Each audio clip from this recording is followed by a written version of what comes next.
Em meio às ruínas majestosas do Egito Antigo, entre colunas de pedra gravadas com hieróglifos sagrados e templos que desafiam o tempo e a compreensão humana, existe uma lenda que atravessou os séculos, oculta aos olhos da história oficial.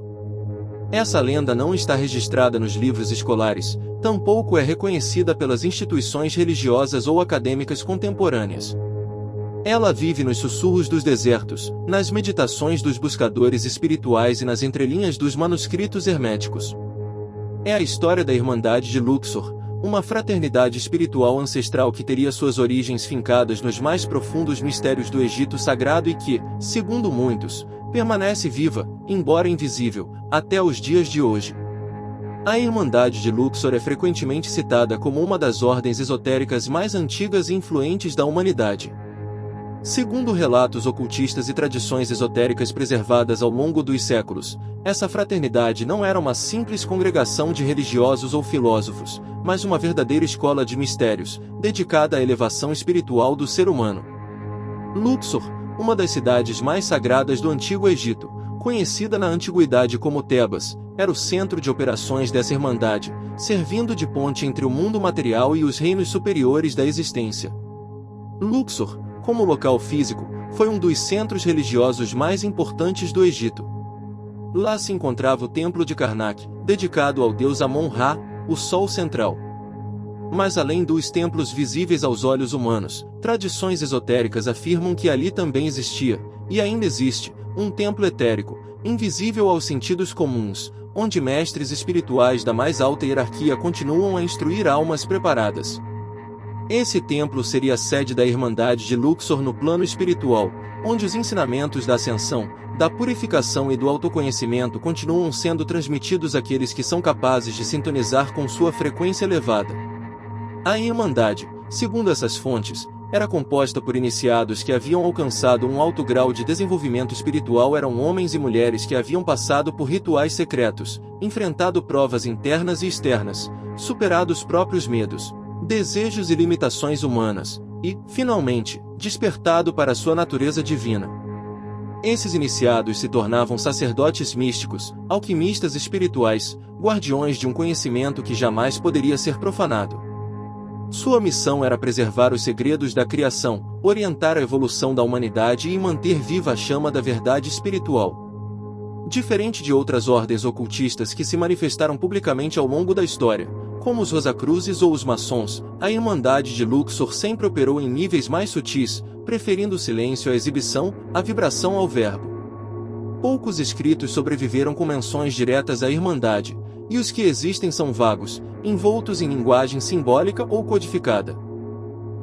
Entretanto, há indícios de sua atuação em diversos momentos históricos, especialmente nos períodos de grande transição ou colapso civilizacional. Durante o período helenístico, por exemplo, quando o Egito foi invadido pelos gregos, muitos sacerdotes egípcios teriam migrado para regiões seguras, levando consigo os ensinamentos da Irmandade. Esses conhecimentos teriam influenciado diretamente os filósofos neoplatônicos de Alexandria, como Plotino, e mais tarde teriam se infiltrado nas escolas de mistérios do mundo greco-romano.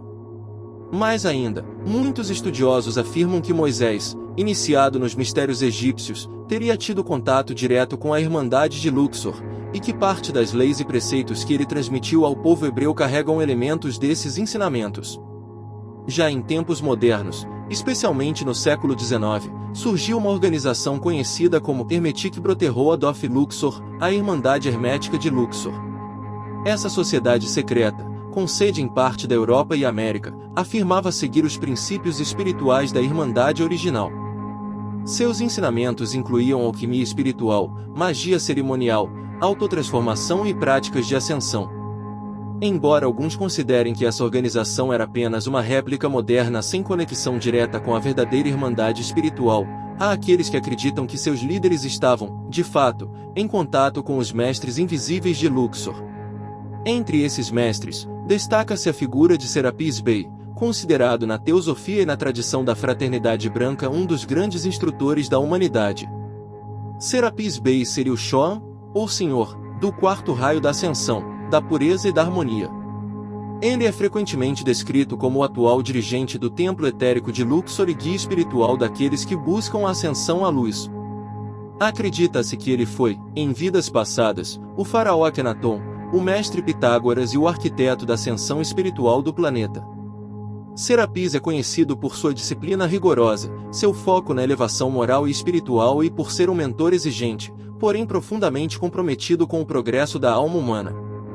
Muitos dos que relatam experiências espirituais com a Irmandade de Luxor mencionam sonhos lúcidos, projeções astrais e canalizações em que são levados a templos de mármore branco, repletos de colunas altas, luz dourada e presenças serenas. Nesses locais, recebem instruções, curas e ativações energéticas. Outros descrevem processos intensos de purificação emocional e psicológica, como se estivessem sendo preparados para uma grande transição interior. Há também quem relate contatos durante estados meditativos profundos, nos quais sentem a presença de guias e mestres que transmitem mensagens de sabedoria, paz e propósito.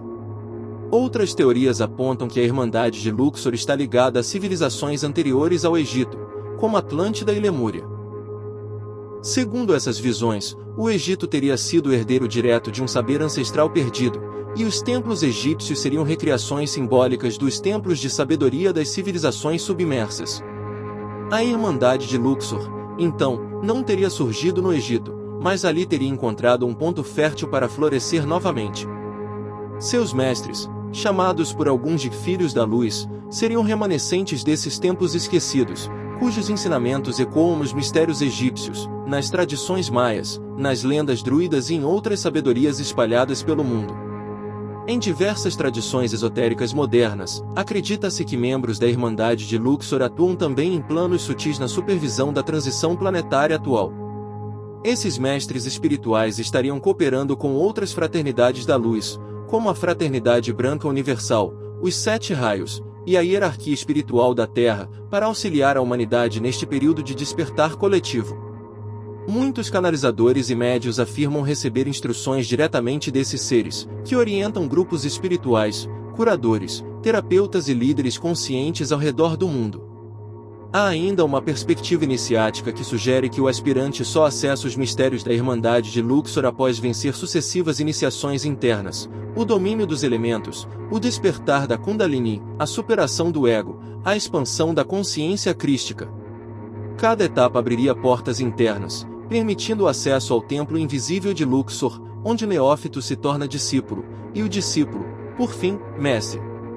Nessa jornada, o autoconhecimento, a ética, a pureza de intenção e o serviço à humanidade são os verdadeiros testes, muito mais difíceis do que qualquer ritual externo.